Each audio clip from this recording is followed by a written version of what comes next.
I'm asking the question, why, let's say an item is a $300,000 item. Why on an auction house, you're trying to win the item, let's say, why is that item at $230,000-$240,000 right away? Right? Let's pretend that you're actually going to try. That's the whole thing. Well, can I answer, Cage? So I don't bid, and I'm not in that arena. So this is an interesting perspective for our audience. Cage has been bidding on auctions for a long time.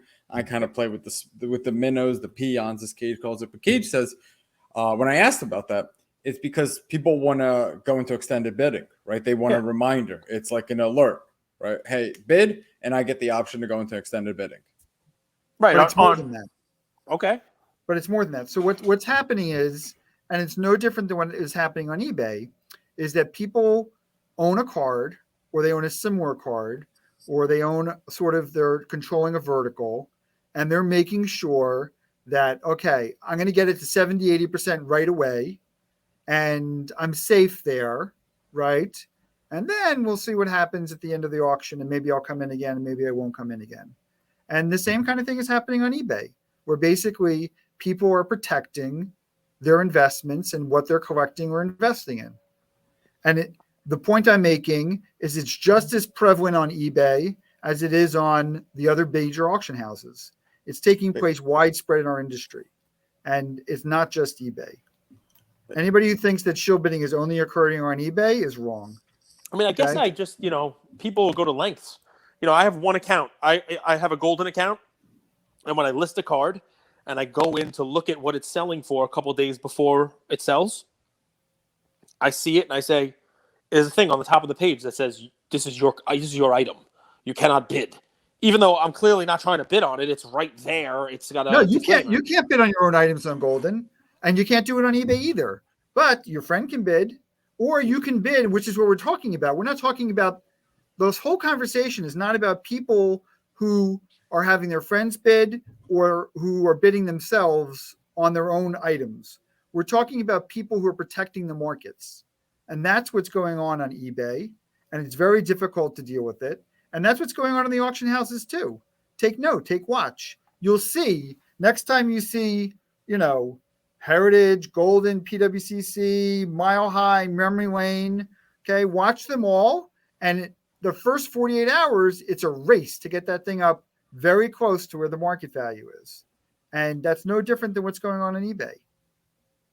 How can you assume intent, though? Like, protecting market, I hear what you're saying, but what if the person genuinely would buy that card if it ended at 75 or 80% because it just doesn't get the eyeballs at the end? They're paying on it, but their intent is to drive up the card. That's their intent. Protect the card, because at this point, of course, they're going to pay the price. They'll pay 70, 80%, but they're bidding why are they bidding 80% of the market value day one? Why are they doing it? They're doing it for one reason, to drive up and protect the price of the market.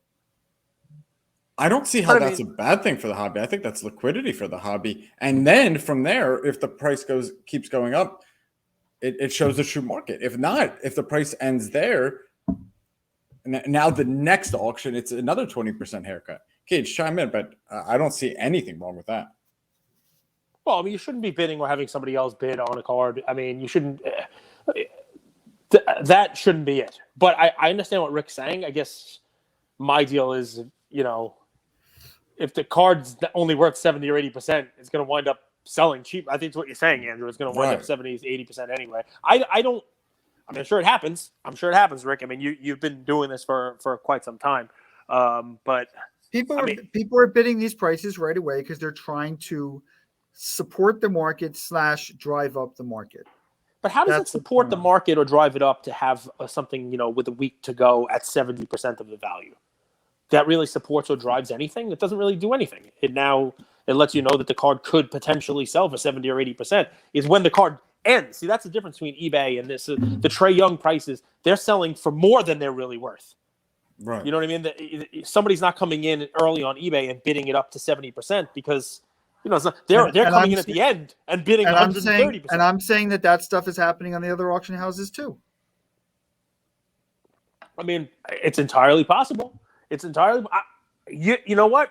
If nothing else, you have me thinking because I bid in the auction houses. I do, And I know that it's a big thing. I know that, so just watch next time the first 48 hours and then say to yourself, okay, why is this, almost at a near record price or market value in the first day? Let's just say I wanted a Joe Montana rookie card PSA 10, and I know the card sells for $100,000 now. The IAPL sold for a little more. I know it's $100,000. Like, why wouldn't I bid 60 or 70 grand right off the bat? And memory lane, maybe no one sees it at the end either. Maybe you steal one. And also now I know my bid is in. You know what I mean? Like, why wouldn't somebody bid that? I understand it's going on. But but I'm saying the person that's doing it necessarily, that's bidding that, isn't trying to win the card. Their intent is to drive up or support the market. I guess what I'm missing from the premise is, how does a 60 or 70% valuation drive or support the market? Because it's happening right away. And now if you want to bid right away, you gotta jump on top of it.